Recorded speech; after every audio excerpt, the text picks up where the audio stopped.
Paulo Donizete, editor-chefe da Rede Brasil Atual, já conectado aqui com a gente? Acho que já. Ah, tá aqui. Olá, Paulo, como você tá? Tudo bem? Oi, Thalita, boa tarde pessoal que está vendo a gente. Boa tarde, Paulo. Vamos falar sobre viradas estaduais, então. Vários estados, agora nessa reta final das eleições, têm trazido configurações diferentes do que a gente via há algumas semanas, né?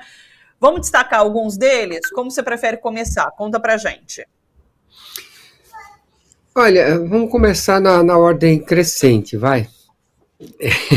Por exemplo, no Distrito Federal, o Ibanez Rocha, do MDB, ele lidera há muito tempo com próximo dos 50%, 46, 47, 50%. E na última pesquisa divulgada ontem pelo IPEC, a pedido da Rede Globo, ele apareceu com 40%. É um percentual alto, com muita chance de vencer no primeiro turno, inclusive. Mas acontece que atrás dele apareceu pela primeira vez numericamente em segundo lugar o Leandro Graz, deputado distrital do PV, da Federação PV, PT, PCdoB, com 13%. Né? E ele vem crescendo, né? Nas últimas semanas passou de 5 para 8, de 8 para 9, agora com 13. E passou à frente da senadora Leila, do vôlei, do PDT, e do empresário Paulo Otávio, né, que também tem na casa dos 9%. O Ibanez apoiou o Bolsonaro bastante na eleição passada e agora tenta meio que manter uma certa distância, embora não fale mal, né, do Bolsonaro. O que acontece é que no Distrito Federal, que é um estado que o Bolsonaro reina faz muito tempo, né, cresce a chance de haver um segundo turno. E é possível que esse segundo turno seja entre o Ibanez e um candidato da Federação PV, PT, né, PCdoB. Não é impossível que isso aconteça, o que já é uma surpresa. Né? No Rio de Janeiro, o Marcelo Freixo continua com altas discretas, mas frequentes, enquanto o governador Cláudio Castro, ele mantém a liderança, mas também sem deslanchar mais. Ele começou até a cair uns pontinhos. O que significa que no Rio de Janeiro também, o Cláudio Castro, que vinha com chance de vencer no primeiro turno a reeleição, pode ser que tenha que enfrentar de maneira mais apertada o Marcelo Freixo do PSB na reta final da campanha, e pode ser que haja um segundo turno. O segundo turno muda tudo. Muda todo o discurso, toda a verborragia dos candidatos, né? Fica muito mais fácil de você comparar projetos, discursos e personalidades e caráter. Né? Então, esses movimentos no Distrito Federal e no Rio de Janeiro, de possibilidade de segundo turno, entre a direita e o campo progressista, são fenômenos positivos das últimas semanas. Outro fenômeno interessante está acontecendo na Bahia, né? O candidato do PT, Jerônimo Rodrigues, ele era meio desconhecido, ele foi secretário de governo do Rui Costa durante muito tempo. O governo do Rui Costa é um governo aprovado, né, com alta taxa de aprovação, né, pelo eleitorado baiano, tem 50%, 48% de ótimo e bom, e só 17% de ruim e péssimo. E o Lula, na Bahia, tem mais de 60% das intenções de voto e crescendo. Então, o Jerônimo, na medida em que ele passou a ser conhecido como candidato Lula, candidato Rui, ele começou a crescer. Já tem algumas pesquisas, alguns institutos de pesquisas que dão ele na frente, mas os institutos mais conhecidos, mais respeitados, têm dado só uma ascensão, mas uma ascensão grande, né? Aquela boca do jacaré, né? O cara que está na liderança vai caindo e o cara que está na perseguição vai subindo, a boca vai fechando e promete uma disputa acirrada aí para os 10 dias que faltam para a eleição. Isso está acontecendo também no Ceará. O Ceará foi um fenômeno interessante também, porque havia um acordo lá entre o PT e o PDT de muitos anos, de muitas gestões, né? E o Camilo Santana, ex-governador que agora lidera a disputa para o Senado, e o Lula entraram pesado na campanha do candidato do PT, Eumano de Freitas, que nem era para ser candidato. O candidato lá é a candidata defendida pelo acordo entre o PDT do Ciro Gomes e o PT do Lula, era a vice-governadora Isolda, que estava no PDT, mas o PDT do Ciro bateu o pé e lançou o Roberto Cláudio, ex-prefeito de Fortaleza, né, que estava bem nas pesquisas há 2 meses, só que com esse rompimento a Isolda saiu do PDT, foi para o PT, vai levar o mandato de governadora em exercício até o final.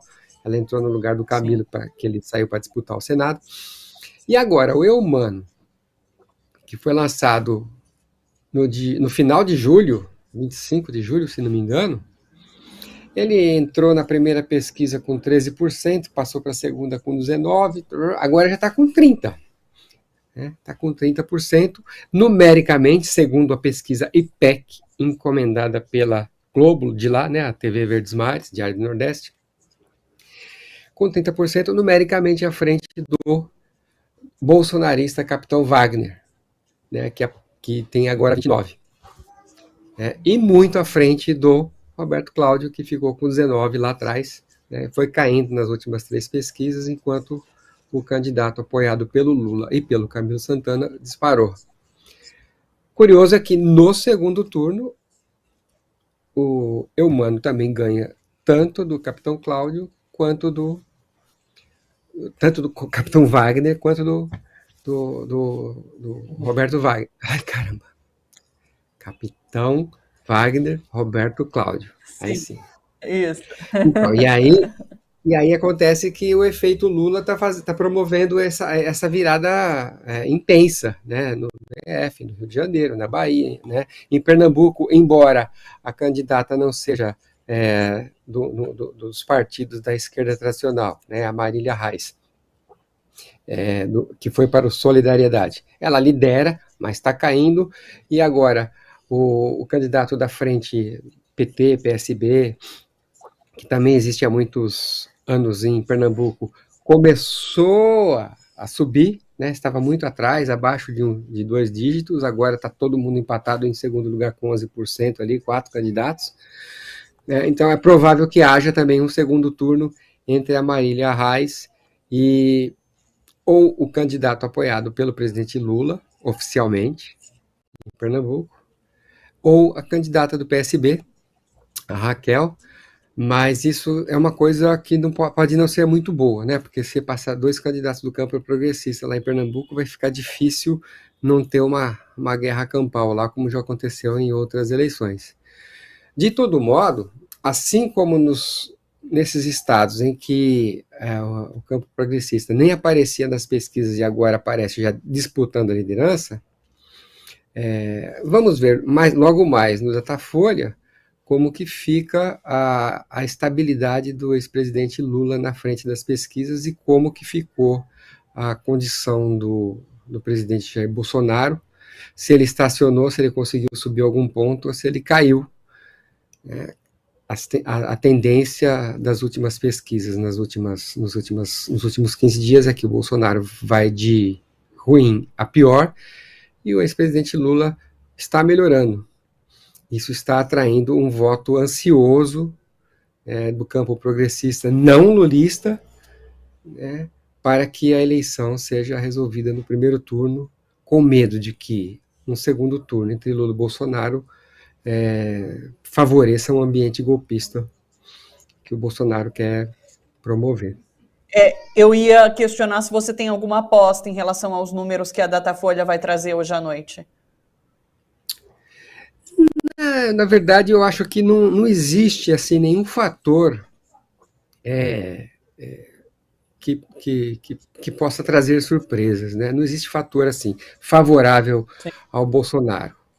Favorável ao ex-presidente Lula existe, existe um movimento grande, né, do vira-voto, né, centenas, né, de pessoas intelectuais, tanto do mundo da América Latina, quanto né, da Europa, dos Estados Unidos, publicando documento defendendo a eleição do Lula no primeiro turno, preocupados com a preservação da democracia no Brasil e com a importância da democracia do Brasil para o mundo. Né? Existem artistas assim que lançando vídeos, clipes com mensagens muito alertadoras em relação ao que pode acontecer. Né? O hino ao Inominável, lançado no sábado, ele tem é um clipe de 13 minutos, mas em 13 minutos, com dezenas de artistas, né, de pessoas do mais alto grau de respeito da cultura brasileira, eles fazem um balanço da era Bolsonaro que é muito difícil você fazer maior ou melhor. Você pode fazer igual, mas é muito bom. É imenso, parece uma ópera, mas é um balanço completo do governo Bolsonaro que mobiliza, né, mobiliza as pessoas. Ontem foi lançado um clipe vira-voto, com um monte de artista também cirista, isentão, gente que antes não se manifestava politicamente, agora está se manifestando. Por quê? Porque teme que um eventual segundo turno possa ocasionar um ambiente de confronto, de violência, de baixaria, que poderia prejudicar a continuidade. Vamos supor, o Lula tem chance de vencer a eleição no primeiro turno, se não vencer no primeiro turno, tem todas as chances de vencer no segundo. Mas todo o espaço de discurso, todo o espaço de estímulo à violência que o bolsonarismo pode praticar, eles podem formar um exército de opositores do pior nível, né, daqui para frente. Então, por isso é muito bom a gente ver essa movimentação acontecendo em direção à defesa da democracia, à defesa de um futuro mais seguro para o país se reconstruir. Né? Eu tenho dito para algumas pessoas que é uma oportunidade agora de o país dar um passo de volta para o futuro. É um futuro que foi interrompido lá atrás. Né? Agora a gente pode tá dando esse passo democraticamente, respeitando todas as regras do jogo. E para voltar à sua pergunta, movimentação do Datafolha, Bolsonaro não fez nada para subir, ele só fez para cair. Né? Se tiver alguma movimentação do Bolsonaro, será para baixo. E a campanha do Lula, como disse agora há pouco o Rudá, né? Ela está muito boa, ela está muito bem feita. Né? Então, está explorando os problemas, né, do governo Bolsonaro, está trazendo propostas, né, está para cima, está alegre, está envolvente. Então, é possível que se houver alguma movimentação, será para cima do Lula. Né? Vamos aguardar o resultado do Datafolha, que sai hoje, então, mais tarde. E, é claro, a gente traz a análise amanhã no Bom para Todos. Tá bom, pessoal? Paulo, muito obrigado, um beijo para você. Até a semana que vem, reta final, até quinta-feira. Beijo. Até lá, pessoal, Thalita, só um comentário que eu não pude fazer antes, mas eu não podia deixar de fazer. É sobre a entrevista agora da Ruth Venceremos. Né? Muito importante esse tipo, né, de intervenção, porque as pessoas precisam estar atentas que também é preciso eleger um Congresso, poder legislativo novo, para que as mudanças que o país precisa possam ser efetivadas mais para frente. É isso. Obrigada, Paulo. Beijo grande.